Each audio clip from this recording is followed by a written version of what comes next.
चमकौली नाम के एक छोटे से गांव में एक बहुत ही सुंदर बाग था, लेकिन कोई भी गांव वाला उस सुंदर बाग में जाने से डरा करता था। उनका मानना था कि अक्सर बाग के उस पार वाली गुफा के अंदर से किसी जिन्न की आवाजें आती हैं, जो आते जाते लोगों को आवाजें देता है, जिससे गांव वाले बहुत डरा करते थे। एक दिन गांव के दो युवक खेत पर आपस में बात करते हुए, अरे भाई, कल मैं उस बाग की तरफ गया था, वहाँ फिर से उस जिन की वही डरावनी आवाजें आ रही थी। अरे क्यों भाई, क्या करने गए थे तुम वहाँ? क्या तुम्हें पता नहीं बाग के पास वाली गुफा में जिन रहता है? अगर वो तुम्हें कहीं कुछ कर देता तो आइंदा फिर उस बाग की तरफ मत जाना। तभी वो वहाँ से बात करते हुए खेत से चले जाते हैं। अगले दिन गांव का एक लड़का रांझा, यार इस गुफा में से आवाजें कौन देता होगा? मुझे इसके पीछे जरूर कोई राज नजर आता है। रांझा भैया, जो भी हो, लेकिन गलती से भी उस गुफा के अंदर मत जाना। लेकिन इस गुफा का रहस्य तो मैं जान कर रहूंगा। सब गांव वाले डर के साए में आखिर कब तक रहेंगे? उसके बाद शाम हो गई और रांझा और उसका दोस्त अपने अपने घर चले गए। अगले दिन सुबह सारे गांव में सन्नाटा था और रांझा के घर के बाहर उसकी लाश रखी हुई थी।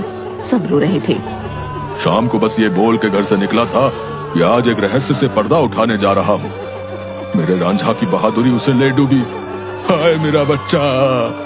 हो ना हो, ये उस गुफा वाले जिन ने ही किया है। हाँ, उसी गांव में धन्नू नाम का व्यक्ति रहता था, जो एक व्यापारी था। उसकी दो बेटियां थीं, रीमा और सीमा। उन दोनों को रंग बिरंगे फूलों का बहुत शौक था। बहुत दिन हो गए हैं, चलो आज हम गांव के बाग में चलते हैं। न जाने क्यों हमें बाबूजी उस बाग में जाने से मना करते हैं। इस पूरे गांव में एक वही जगह है जहाँ कितने सुंदर सुंदर फूल होते हैं। हाँ सीमा, वो बाग सच में बहुत सुंदर है। उस बाग में बहुत सुंदर सुंदर फूल होते हैं, लेकिन बाबूजी हमें जाने नहीं देते। वो कहते हैं गांव के बाग के उस पार एक गुफा है जो बहुत ही भयानक है, हमारा जाना वहाँ सही नहीं होगा।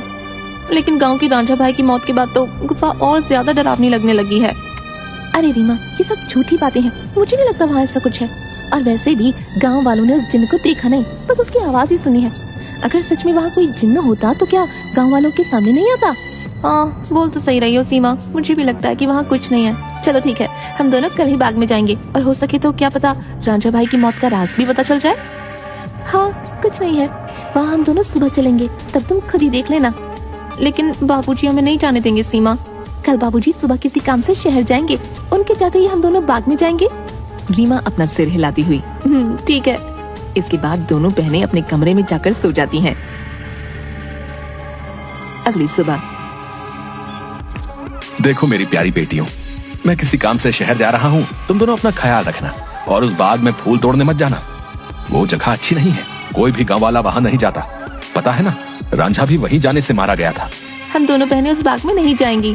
इसके बाद धन्नू वहाँ से चला जाता है। उसके जाते ही दोनों बहनें उस बाग की तरफ जाने लगती हैं कि तभी एक गांव का आदमी उन्हें देख लेता है। अरे सीमा और रीमा बिटिया, तुम इस बाग की तरफ कहाँ जा रही हो?